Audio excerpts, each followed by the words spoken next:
အားလုံးပဲမင်္ဂလာပါ English with အတော် channel လေးကနေပြန်လည်ကြိုဆိုလိုက်ပါတယ်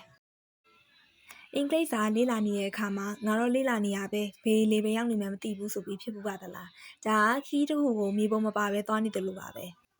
ကိုသွားရှင်တဲ့ပန်းနိုင်စီကိုအချိန်တိုတိုနဲ့ထိထိရောက်ရောက်ရောက်ဖို့ဆိုရင်တိကျတဲ့ roadmap ရှိဖို့လိုအပ်ပါတယ်ဒီနေ့ဗီဒီယိုမှာတော့အခြေခံကနေ intermediate level အထိကူးပြောင်းပေးမဲ့ B1 level roadmap တစ်ခုလုံးကိုတစ်ဆင့်ချင်းစီရှင်းပြပေးသွားမှာဖြစ်ပါတယ်ပထမဦးဆုံးလေ့လာသွားမှာတော့ advanced grammar တွေဖြစ်ပါတယ်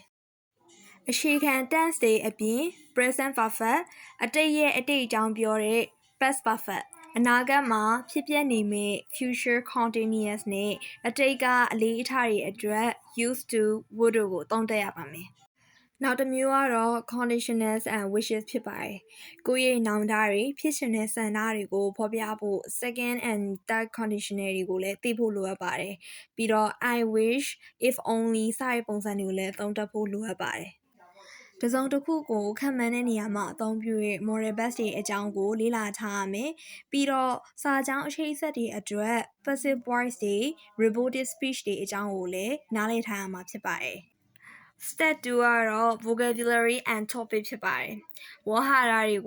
ကိုလေ့လာနိုင်သလောက်များများလေ့လာထားဖို့လိုအပ်ပါတယ်။ရိုးရိုးစကားလုံးတွေထက် topic အလိုက် vocabulary ကိုအုပ်စုအလိုက်သိထားဖို့ကပိုပြီးတော့အရေးကြီးပါတယ်။ Career and education အလုပ်အကိုင်နဲ့ပညာရေးစတဲ့ပညာရေးနဲ့သက်ဆိုင်တဲ့ဝေါဟာရတွေအလုပ်အကိုင်နဲ့သက်ဆိုင်တဲ့ဝေါဟာရတွေကိုလေ့ကျင့်ထားသင့်ပါတယ်။ Environment and technology ပတ်ဝန်းကျင်နဲ့နည်းပညာဆိုင်ရာဝေါဟာရတွေကိုလည်းနားလည်ထားဖို့လိုအပ်ပါတယ်။ Health and relationship ကျန်းမာရေးနဲ့လူမှုဆက်ဆံရေးအကြောင်းအရာတွေနဲ့သက်ဆိုင်တဲ့ဝေါဟာရများ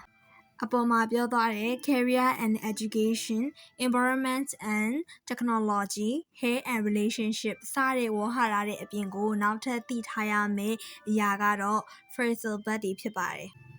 Phrasal verb နဲ့ပတ်သက်ပြီးတော့နောက်ဗီဒီယိုတွေမှာအသေးစိတ်ရှင်းပြပေးသွားပါမယ်။နောက်တစ်ခုကတော့ idioms တွေဖြစ်ပါတယ်။ idioms တွေနဲ့ပတ်သက်ပြီးတော့ဝေါဟာရတွေအများကြီးကိုလေ့လာထားမှာဖြစ်ပါတယ်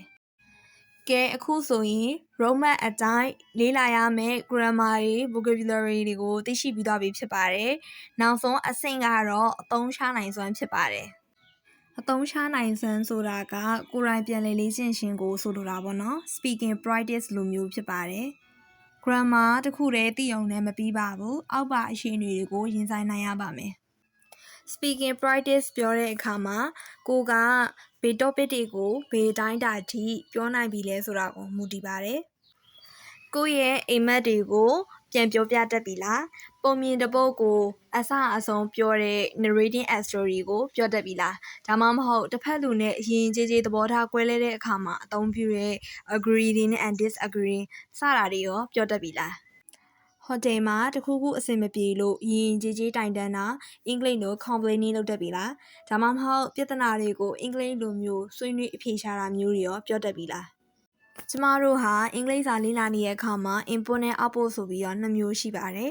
input အနေနဲ့ grammar တွေ vocabulary တွေကိုလေ့လာပြီးသွားပြီဆိုရင် output အနေနဲ့ speaking ကိုနေ့စဉ်မပြတ် practice လုပ်ပြီးသွားရမှာမယ်ဒါကြောင့်မလို့ input နဲ့ output ကိုမျှမျှတတလေ့လာရမယ်ဆိုတာကိုမမေ့ပါနဲ့နော်